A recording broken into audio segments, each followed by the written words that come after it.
আপনার বাংলাদেশে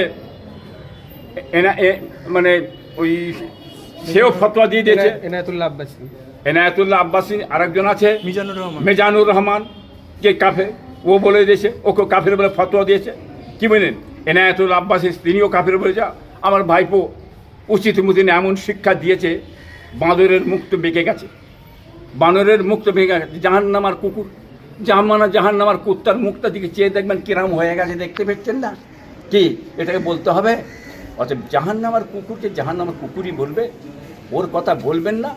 ও আর কিছু খুঁজে পাই না, পায়ের তলায় মাটি সরে যাচ্ছে। তৈরি হও, রেডি হও। কি বুঝলেন, আগামী তো লড়ার জন্যে কোথা চলে যাবে, আর কত ঝেড়ে খাবে। ক্যানিং নদীটাকে বাঁধ দিয়ে জলকর করে সমস্ত কোটি কোটি টাকা এই জনগণের মানুষের আত্মসাৎ করে খেচ্ছেন। কেন এইগুলো খুলে দিয়ে আছে, বড্ড কষ্ট হচ্ছে, একটু লাগবে তো। কি বুঝলেন, ওই ইমামদের কাছে নিয়ে হুড়োহুড়ি করে হবে না। যত তোমরা ইমামদের কাছে হুড়োহুড়ি করো, তোমার বাঁচার পথ নেই।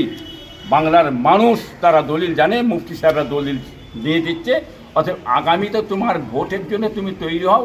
উচিত শিক্ষা এই রাজ্য সরকারকে দিয়ে দেবে বাংলার মানুষ। তোমার রাজ্য সরকারের ঘুম হারাম হয়ে গেছে, তোমার তো দূরে গেছে, তোমার রাজ্য সরকার মমতা ব্যানার্জি সাহেবের ঘুম হারাম হয়ে গেছে। কি বুঝলেন, যে সর্বনাশ করেছে, হ্যাঁ, এর জবাব আগামী ভোটে দিয়ে দেবে।